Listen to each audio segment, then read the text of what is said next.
교회의 역사에 관한 그런 이야기를 먼저 좀 들려드릴까 합니다.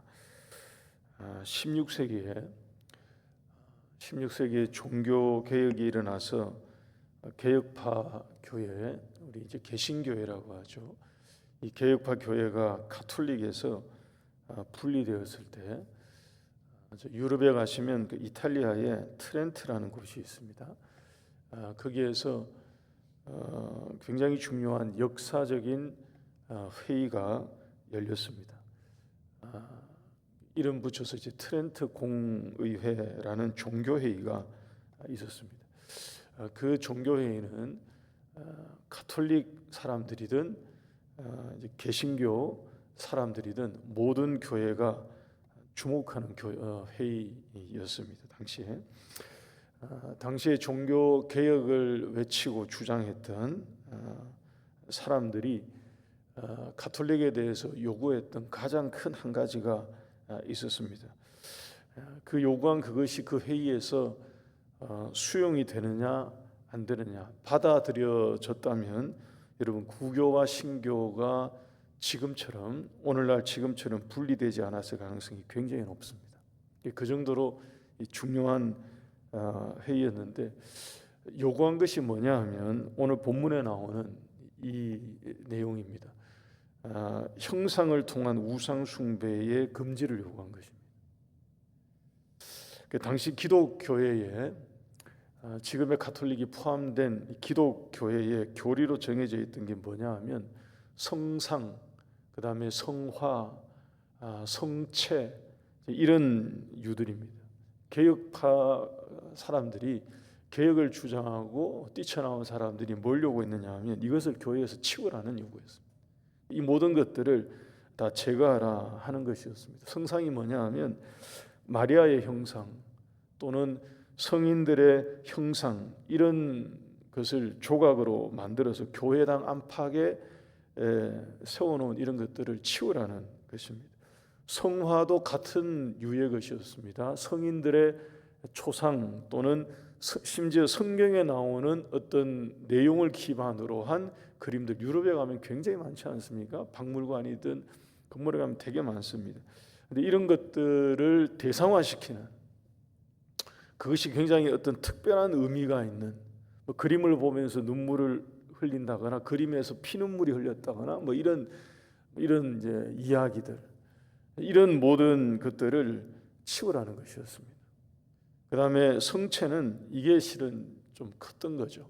성찬식을 할 때 빵과 포도주를 받아서 먹을 때 가톨릭의 주장이 이것이 실제로 예수님의 몸과 그러니까 살과 피로 바뀐다라고 말하는, 지금도 천주교에서는 이 공식 명칭이 뭐냐 하면 성변화입니다.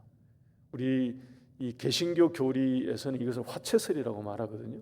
근데 아마 혹시 천주교에서 신앙생활 해보신 분들이 계신지 모르겠는데, 이것을 성변화, 그러니까 거룩한 변화, 그러니까 실제적인 그것으로 변화가 된다라고 부릅니다. 개혁을 외치고 주장한 모든 사람들이, 요구한 사람들이, 이 모든 것은 형상을 신앙처럼 붙드는 우상이라고 규정한 것입니다. 그래서 이것을 교회에서 다 제거하고 없애라 하는 이 요구를 했던 거죠. 우리가 알고 있는 면죄부 판매, 교양청에서 면죄부 판매, 이런 항목들은 사실 여러 항목들 중에 하나였고요. 주된 것은 형상을 통한 우상을 제거하는, 우상을 금지하는.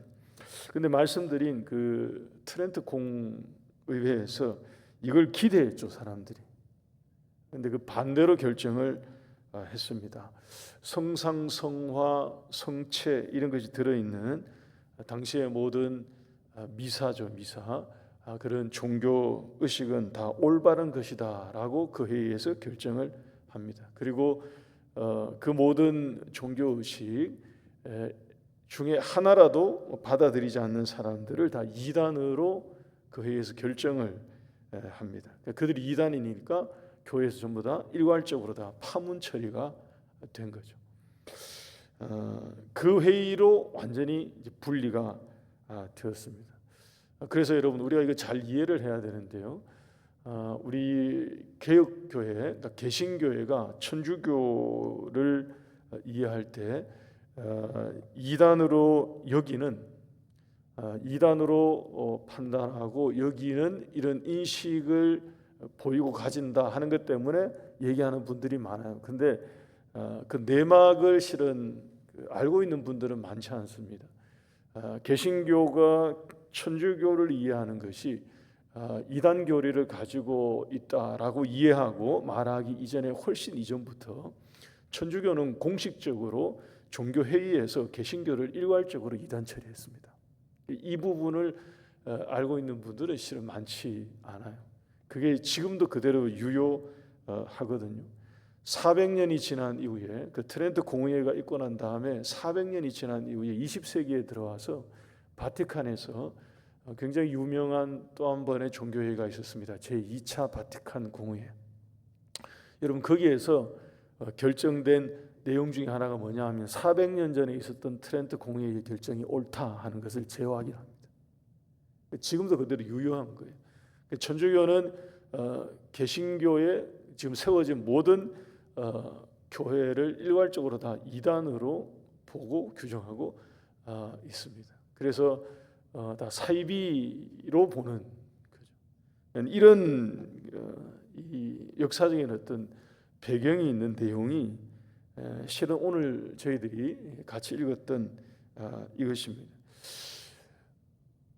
주장은 이런 것입니다, 여러분. 마리아의 조각을 만들어 놓고 우리가 예를 표하고 하는 것은 그분들의 얘기가 예를 표하고 하는 것은 존경의 표시이지 신앙의 대상으로 여기는 것이 아니다라고 말을 합니다. 그리고 성인들의 조각이나 어떤 것들을 만들어 놓고 기도하는 행위는 그분들이 다 예수님 옆에 지금 있을 테니까 그분들을 통해서 예수님에게 기도를 좀 해달라고 얘기하는 이런 거다라고 이제 설명을 하죠. 다 성경적이지 않습니다. 성경 어디에도 여러분 죽은 자들을 통해서 산자들이 기도하는 행위는 성경에서 정한 바가 없어요. 그래서 기본적으로 천주교 신앙 가운데는 뭐가 있느냐 하면 죽은 자들을 위한 미사가 되게 중요합니다. 그리고 죽은 자들 중에서 특별히 성인들을 통한 나의 신앙 행위가 실은 실제적으로 있거든요. 이 모든 것들이 우리가 말씀을 말씀대로 읽고 이해하는 우리 개신교 우리의 신앙에서는 성경적이지 않은 비성경적인 것으로 우리 명확하게 이해하고 있어야 합니다. 오늘 말씀에 하나님이 모세에게 계명을 주실 때 가장 먼저 1번으로 주신 내용이 뭐냐 하면 이게 가장 중요한 계명이죠. 우상에 관한 것입니다. 근데 그 우상에 관한 말씀 중에서 우리가 주목해야 되는 게 15절 한번 보시기 바랍니다. 15절 보면 여호와께서 호렙산 불길 중에서 너희에게 말씀하시던 날에 너희가 어떤 형상도 보지 못하였은즉 너희는 깊이 삼가라.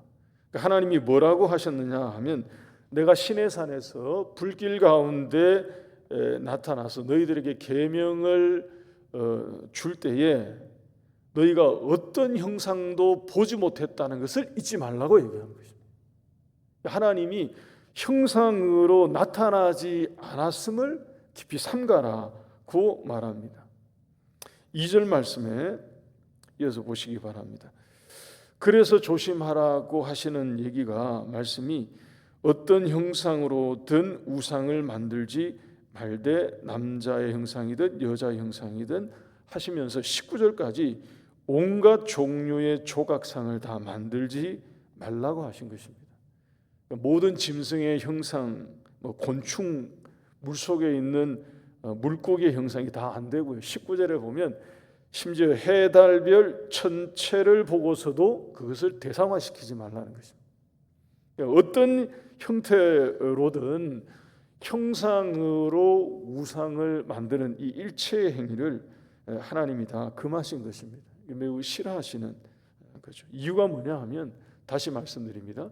신의 산에서 하나님이 우리에게 말씀을 주실 때 형상으로 나타나지 않으셨다 하는 것입니다. 오직 무엇으로만 우리가 만나고 들었느냐? 음성으로, 말소리로만 들었다 하는 것입니다. 신명기 4장 12절 말씀 한번 보십시오. 신명기 4장 12절 말씀 보시면 먼저 말씀을 해주셨죠. 오늘 본문보다가 먼저 앞에 여호와께서 불길 중에서 너희에게 말씀하시되 음성뿐이므로 너희가 그 말소리만 듣고 형상은 보지 못하였느니라. 그러니까 이것을 굉장히 계속 강조하고 계십니다. 하나님이 음성으로만, 말소리로만 들려주셨을 뿐 형상은 보이지 아니하셨다 하는 것입니다. 그래서 여러분, 우리는 어떤 하나님을 고백하느냐 하면 말씀하시는 하나님을 고백하는 것입니다. 모세도 여기에서 이것을 우리에게 다시 알려주고 있는 거고요. 신약에 가면 요한이 요한복음 첫 절에서 그것을 말씀하고 있죠. 태초에 말씀이 계시니라 이렇게 말합니다. 그 말씀이 하나님과 함께 계셨고 그래서 그 말씀이 곧 하나님이시다 이렇게 말합니다. 이것은 우리 성경을 성경대로 붙들어야 되는 우리 기독교리에 있어서는 굉장히 중요한 부분이죠. 그래서 하나님은 이 우상에 대한 계명을 우리에게 주실 때 그 어떤 것으로도 형상을 만들어서 그 형상 가지고 어떤 신앙의 행위를 하는 것을 금하신 것입니다. 16절 말씀 보십시오. 16절 다시 한번 그 중간 부분 보시면 자신을 위하여 어떤 형상대로든지 우상을 새겨 만들지 말라. 여러분, 하나님이 이것을 이토록 강조하시고 그리고 계명을 주실 때 가장 먼저 말씀하시고 이게 제1 계명이 되고 또 얘기하시고 또 얘기하시고 내가 너희들에게 형상으로 나타나지 않았다. 그러니 너희도 어떤 형상을 만들지 말라. 형상을 새겨서 만들고 조각을 만들어서 그것으로 뭘 하지 말라라고 계속 이 얘기를 하신 이유가 뭐냐 하면 여러분, 사람이 이런 게 있습니다. 어떤 형상을 만들어서 그것을 보고 거기에 자꾸 내 마음도 그것을 통하고 또 눈길을 주고 그것을 의지하고 하다가 보면 우리의 눈과 마음이 그쪽으로 쏠리게 되면 무엇을 잊느냐 하면 실체와 내용을 잊어갈 가능성이 있습니다. 하나님은 우리에게 하나님의 말씀을 들려주셨습니다. 언약을 기억하라고 말씀하셔요. 그 다음에 이 내용을 기억하라고 말씀하시는데 계속 어떤 물체를 만들고 조각을 만들어서 여기에 내 마음과 눈을 기울이다 보게 되면 이 말씀을 붙들기보다가 이 내용을 붙들기보다가 이 대상을 의지하게 되는 경향이 생깁니다. 우리 사람의 어떤 습성과 약함이 그런 거죠. 23절 말씀 한번 보시기 바랍니다. 오늘 말씀 23절을 보시면 그래서 하나님이 이렇게 말씀 주십니다. 너희는 스스로 삼가 너희의 하나님 여호와께서 너희와 세우신 언약을 잊지 말고 그리고 내 하나님 여호와께서 금하신 어떤 형상의 우상도 조각하지 말라. 여기서 또 얘기를 하시죠. 근데 여러분, 이 문장은 도치시키면 이 문장을 이 순서를 바꾸면 이런 거예요. 여호와께서 금하신 어떤 형상의 우상을 조각해서 계속 세우면 그것 때문에 하나님께서 너희와 세우신 언약, 즉 말씀, 그의 음성은 잊어가게 된다 하는 것을 경고하시고 경계하신 것입니다. 그래서 이것을 붙여놓은 거예요. 너희는 스스로 삼가서 하나님이 너희에게 세워주신 언약을 절대 잊지 말라라고 말씀하시면서 곧바로 말씀하시기를 금하신 어떤 형상으로든 조각을 새겨서 우상으로 만들지 말라라는 얘기를 하신 이유가 뭐냐 하면 그렇게 하면 이렇게 되니까요. 우리의 약함을 경계해 주신 것입니다. 신약에 가면 예수님이 복음을 선포하실 때 갈릴리에 등장하셔서 천국 복음을 말씀하셨죠. 메시지를 전해주신 것입니다. 회개하라, 천국이 가까이 왔다고. 예수님이 그 메시지를 쭉 전하시면서 표적과 기사, 기적, 이적 이런 것들을 함께 나타내 보이시면서 하나님 나라의 복음을 말씀해 주신 것입니다. 그런데 사람들은 뭘 계속 기대하느냐 하면 표적을 계속 요구해요. 사람들은 계속 예수님에게 표적을 보여달라고 말합니다. 안 보여준 게 아니라 표적을 보여주시면서 예수님은 하나님 나라의 복음을 말씀을 하시고 사람들이 복음을 듣기를 원하는데 이 사람들은 정작 들어야 될 복음에 집중하는 게 아니라 자꾸 뭔가를 보여달라고 예수님을 따라다닙니다. 심지어 여러분 마태복음에 나오죠. 바리새인과 서기관들, 여러분 이 사람들은 다른 사람들보다도 훨씬 더 말씀에 특심해야 될 사람들입니다. 종교인들입니다. 하나님의 율법과 말씀에 천착해 있는, 여기에 아예 완전히 이렇게 기울어져 있는 사람들임에도 불구하고 이 사람들이 예수님께 나와서 요구한 게 뭐냐 하면 우리에게 표적을 보여달라고 이들이 요구합니다. 선생님, 우리에게 표적을 보여주십시오. 여러분 그때 예수님이 하신 유명한 말씀이 있죠. 악하고 음란한 세대가 표적을 구한다라고 아주 따끔하게 말씀하셨습니다. 사람들의 마음 가운데 이런 표적을 자꾸 구하는 이 심리, 이 경향, 여러분 이것을 역추적하면 이 신명기 이 말씀까지 오는 것입니다. 우리에게는 이런 게 있어요. 뭔가 앞에 이렇게 보이는 게 이렇게 딱 있으면 이것을 의지하게 된다는 거예요. 여러분 사람에 대한 것도 마찬가지입니다. 그래서 전부 다 팬심이 생기죠. 이게 신앙 가운데도 그대로 있습니다. 유명한 또 신령한 대단한 어떤 능력을 보이는 어떤 누군가가 등장했다 그러면 그쪽으로 다 따라 움직이는 게 있죠. 이단이 그런 데서 이제 나오는 거죠. 여러분 이 모든 것들을 다 돌고 돌아서 그 근원으로 올라가면 하나님의 이 말씀, 신명기 이 말씀에 귀결되는 것입니다. 어떤 것으로도 형상화시키고 형상으로 우상을 만들지 말고요. 그것을 대상화하지 말라는 하나님의 이 말씀을 우리가 잊지 않아야 합니다.